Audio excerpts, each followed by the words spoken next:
एक नाम ने सनसनी मचा रखी है, नाम है ज्योति मल्होत्रा। ये हरियाणा की एक यूट्यूबर है। Welcome to Pakistan. बस एक कदम की दूरी और हम पाकिस्तान में होंगे। वेलकम पाकिस्तान। पाकिस्तान की सरहदों में आते हैं तो यह तो बहुत ही गर्मजोशी का अनुभव देती है, गूज़ बम्स आते हैं। हिंदुस्तानी पाकिस्तानी बहन बहन। आज इनकी गिरफ्तारी हुई है। आरोप इन पे ये है कि इन्होंने पाकिस्तानी आईएसआई एजेंसी के लिए काम किया है। यहाँ पे हम नया क्या बता रहे हैं कि जब इस तरीके का कोई भी एजेंट किसी दूसरे देश के लिए काम करता है या इस तरीके का गद्दार किसी दूसरे देश के लिए काम करता है तो वो इंडिविजुअली कभी भी काम नहीं करता। उसका एक इकोसिस्टम होता है, उसकी एक टीम होती है जहाँ से वो फंड इकट्ठा करता है और गोपनीय सूचनाएं ट्रांसफ़र करता है।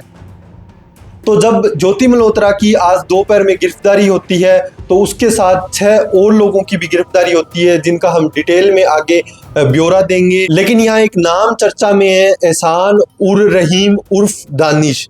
ये दिल्ली के अंदर पाकिस्तानी हाई कमीशन का एक कर्मचारी है, जिनको 13 मई 2025 को पर्सोना नॉन ग्राटा घोषित कर दिया गया था, जिसका मतलब होता है कि ये अवांछित अधिकारी है और इसने कुछ संदिग्ध गतिविधियां की है, जिसके बाद इनको 13 मई 2025 को ही देश से निकाल दिया जाता है, निष्कासित कर दिया जाता है।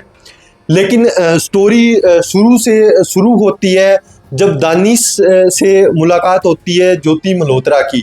तो दानिश से इतने संबंध गहरे हो जाते हैं ज्योति के कि वो वहाँ से वीज़ा लगवाती है और 2 बार पाकिस्तान के दौरे पे जाती है। हिंदुस्तानी पाकिस्तानी बहन बहन। Welcome to Pakistan. जब वो पाकिस्तान जाती है तो वहाँ पर उसके पाकिस्तान खुफिया एजेंसी के अधिकारियों से मुलाकात होती है और उसके बाद वो ये सारी गतिविधियों में शामिल होती है। और इसके बाद कुछ घटनाएं और हुई।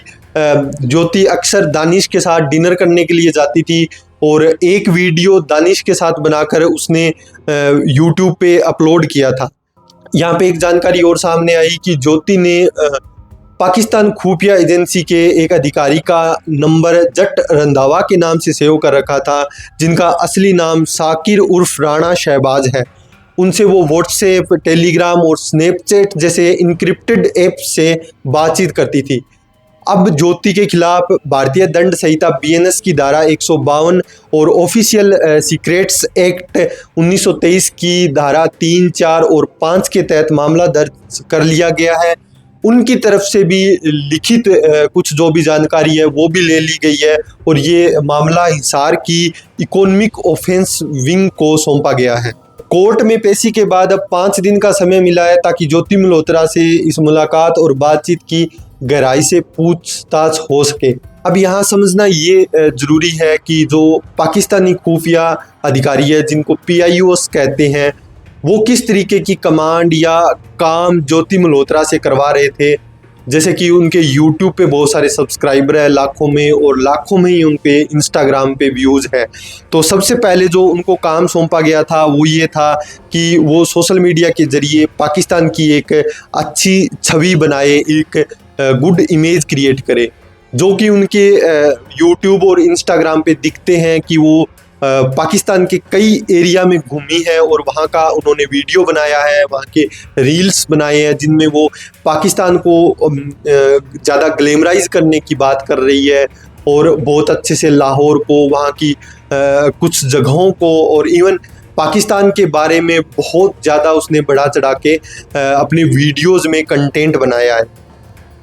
दूसरा ये था कि एक PIOs अधिकारी से उसके नज़दीकी संबंध थे और वो उसके साथ हाल ही में इंडोनेशिया के बाली तक यात्रा करके आई है। और उसके अलावा एक और आरोप उन पे लगा है कि भारतीय ठिकानों की जो सेंसिटिव इंफॉर्मेशन होती है वो उसने दिल्ली में रहते हुए दानिश के संपर्क में पाकिस्तान को भेजी है।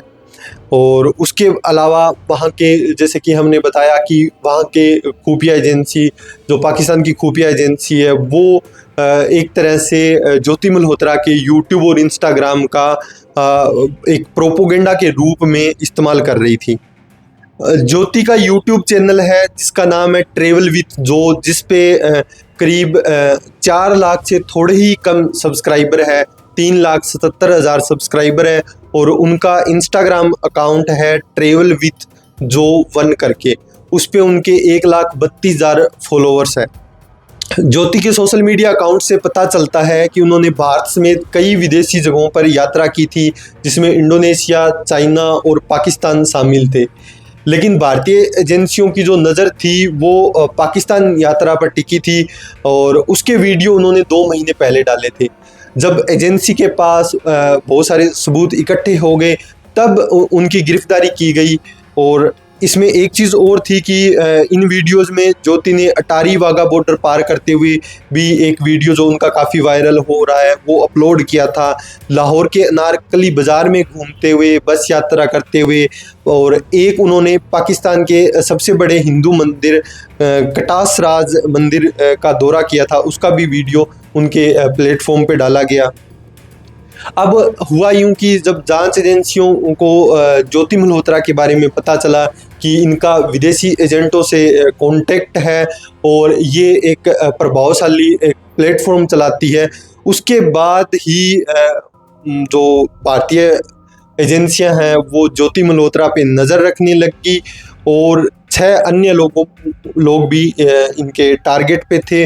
और जैसे ही इन एजेंसियों के पास पर्याप्त सबूत इकट्ठा हुए उसके बाद छापे मारे गए और इन सभी को गिरफ्तार कर लिया गया। लाहौर पुलिस पिला रही है आज चाय जी। 6 गिरफ्तारियों पे हम बात करते हैं। सबसे पहली जो गिरफ्तारी हुई है वो ज्योति मल्होत्रा की थी। उसके बाद मलेर कोटला पंजाब से एक 32 वर्षीय गजाला विधवा मुस्लिम की गिरफ्तारी हुई है, जो यामीन मोहम्मद को दानिश के लिए वित्तीय लेन देन और वीजा प्रोसेस में मदद करती थी। दूसरी जो गिरफ्तारी है वो कैथल हरियाणा से हुई है। इसमें देविंदर सिंह ढिल्लो एक सिख छात्र है जो पाकिस्तान यात्रा के दौरान ISI के संपर्क में आए थे और बाद में इन्होंने पटियाला छावनी का वीडियो रिकॉर्ड करके पाकिस्तान भेजा था। अगली जो गिरफ्तारी हुई है वो है नूह हरियाणा से। अरमान नामक युवक ने बाकी सभी नेटवर्क के लिए भारतीय सिम कार्ड मुहैया करवाए थे और खुफिया फंड एवं ट्रांसफ़र की भी इसने व्यवस्था की थी।